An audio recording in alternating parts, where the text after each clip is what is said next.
obviously COVID has and the pandemic related to COVID has changed the entire industry. And I'd say in some ways for the better. I don't know that it did much but accelerate, kind of probably what would have taken 5 to 10 years and mashed it into about 18 months. And I've seen really two, I'll call it two major trends occur. One is obviously we spent close to a year in total shutdown where there was just no new productions. And as we do, both as the human race and Hollywood, we learn to adapt. So I'll say, unfortunately, for some of the people who enjoyed the way that production worked prior, it's no longer an adult summer camp, but a little bit more like a boarding school.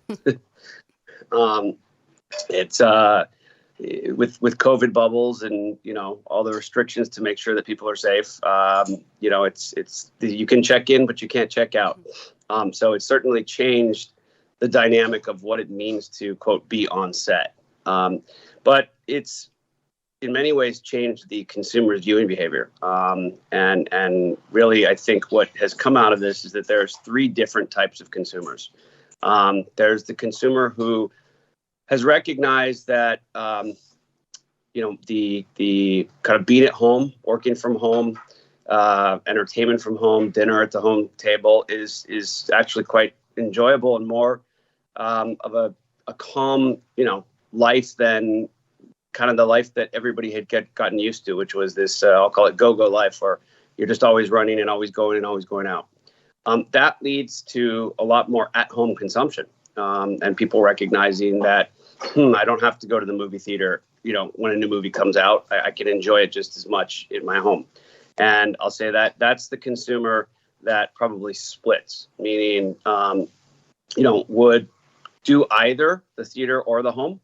And it's really that consumer's up for grabs.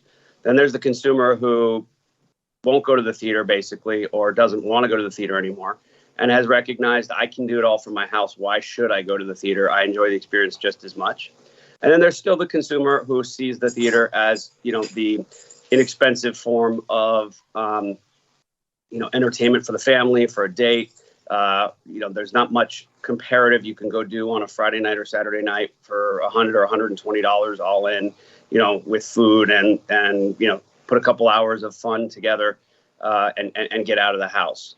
And I think that has led to a tremendous, both debate within the industry of are you cannibalizing your own product by going day and date? Because you've got that third group we talked about, or first group, which will see it either at home or in the theater. And so if they go in the theater, is it more lucrative to go and put it in the theater first, have them consume it there, get the word of mouth, and then also potentially have them, acquire it for a second time at home? But two, it's led to a tremendous demand surge. With all of this production and Netflix and Amazon and Hulu and the AVOD and SVOD and 80, 90, $100 billion a year of content being made. I mean, I think we all have the same problem, calling our friends and saying, there's nothing good on. What are you watching right now? Right. So and true. It's crazy with the amount of money we spend that we're like, we've already watched everything good. And we sit and we wait for the next episode to come out. It's Friday, new episode of, Network is on, or of, Foundation. It just came on. And then you wait another week when there's literally $80 billion of new content. So I think it's opened up a tremendous world, and we're seeing the theaters come back too for that, stage one. And again, there's a big debate amongst everybody on the up for grabs consumer.